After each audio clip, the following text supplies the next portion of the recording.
Putin's personal bodyguards are an elite, hand-picked unit within Russia's Federal Protective Service, or FSO. When he's in the corner, that's when he's dangerous. You can track the United States president, spot France's leader mid-flight. Even Kim Jong-un shows up in parades. But Putin, he disappears, sometimes for weeks. Even his own people don't always know where he is. This isn't paranoia, it's power, weaponized. Today you'll uncover a strategy of vanishing acts, digital silence, and psychological warfare.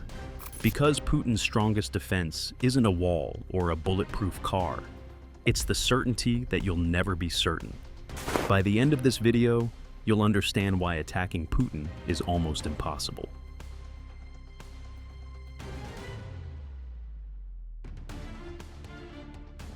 Number 10.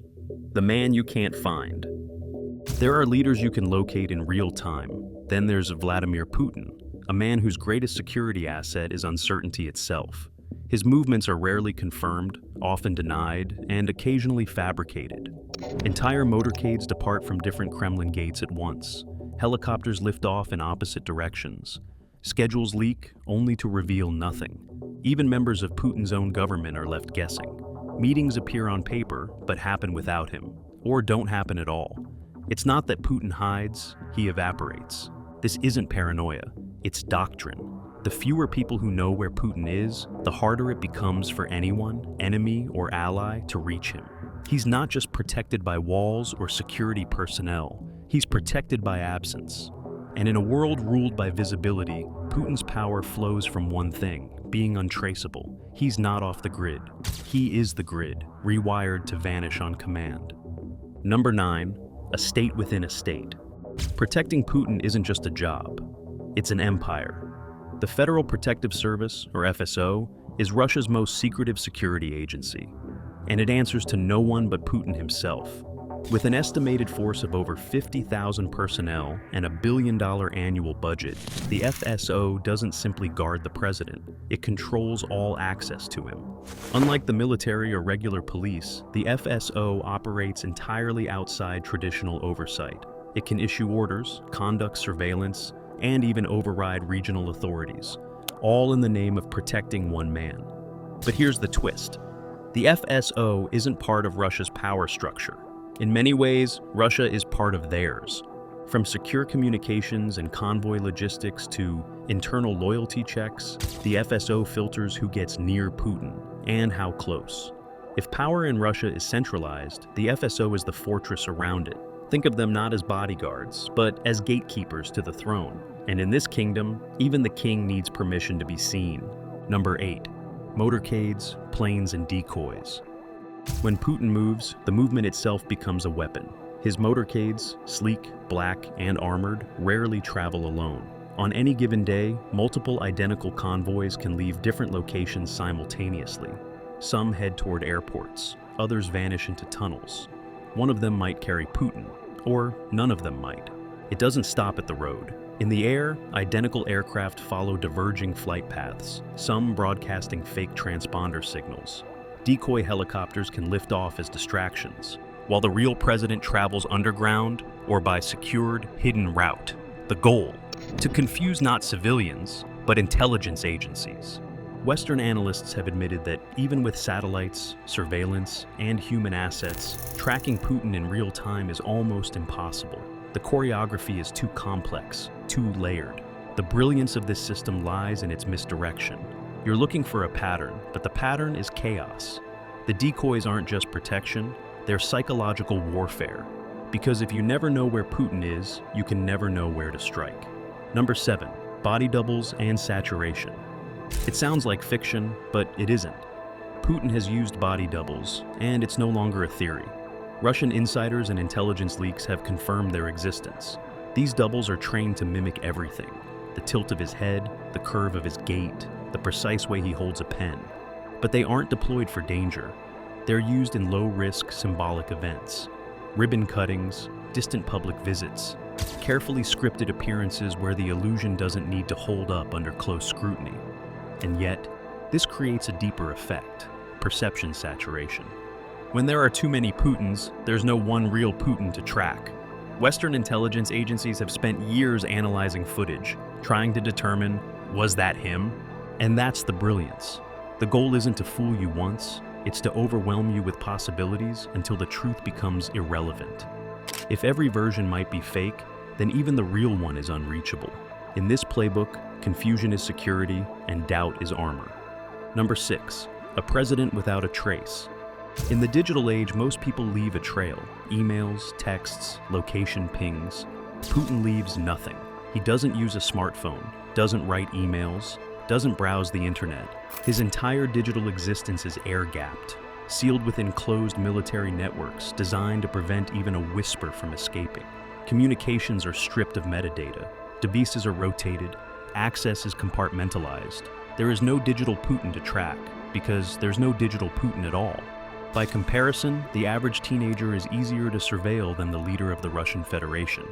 Intelligence agencies rely heavily on digital signals to trace movement, but with Putin, there are none. This isn't just security, it's intentional invisibility. Every appearance, every statement, every image is choreographed and timed. There are no leaks, no accidents, no unintended traces. Because if there's no signal, there's no pattern.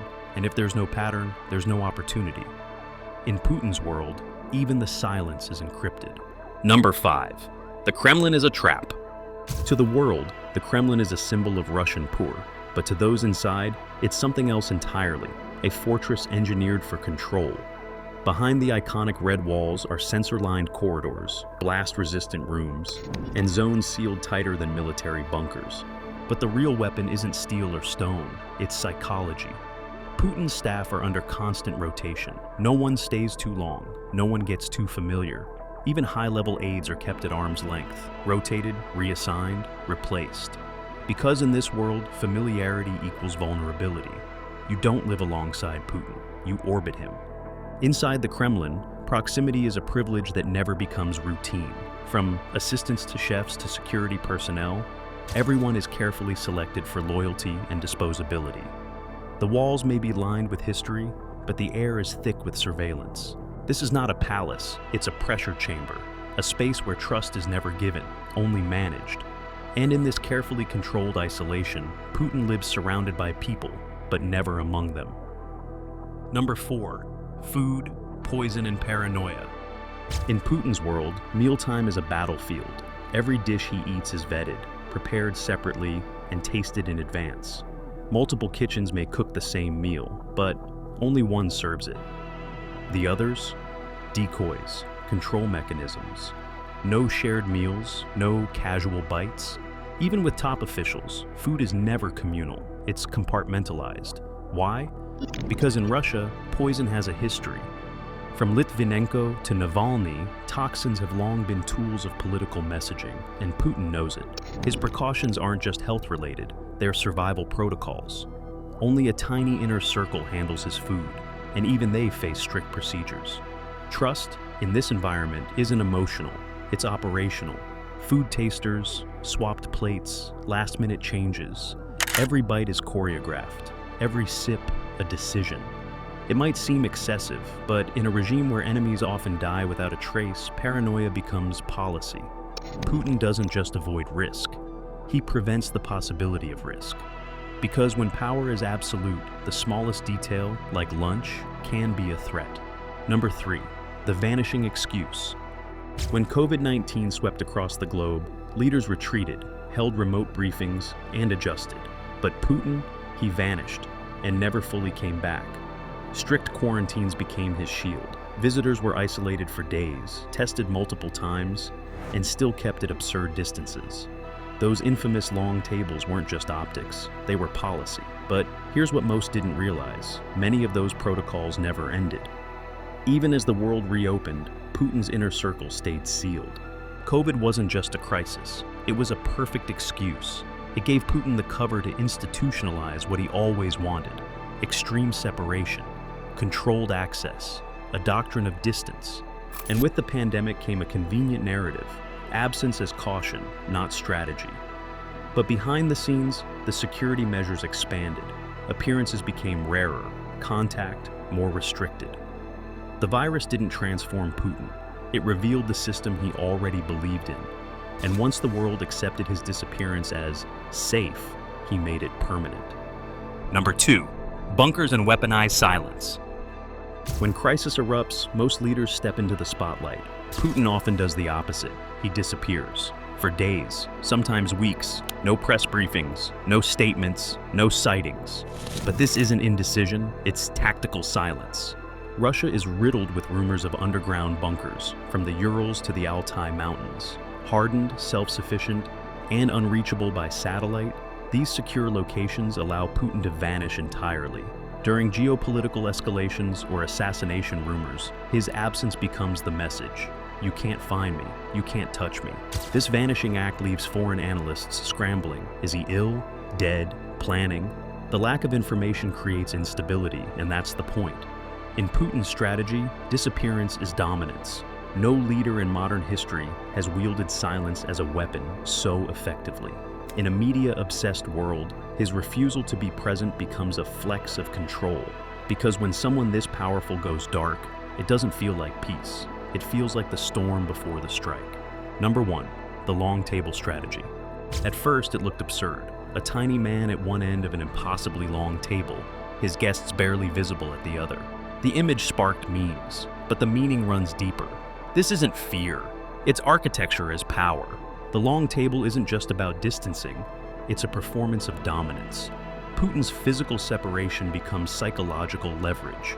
It's not a negotiation, it's a hierarchy. You lean forward. He doesn't. World leaders, Macron, Scholz, have made the walk across the marbled floors only to sit meters away, unable to whisper, unable to read his face. Every gesture becomes deliberate, every silence strategic. This spatial control is rooted in his broader doctrine. Distance is authority. From convoys to bunkers, Putin's power thrives on being unreachable. The table is a symbol, simple, elegant, and terrifying. It says, "You do not get close to me, not physically, not politically, not psychologically." In a regime built on uncertainty, even furniture becomes a weapon.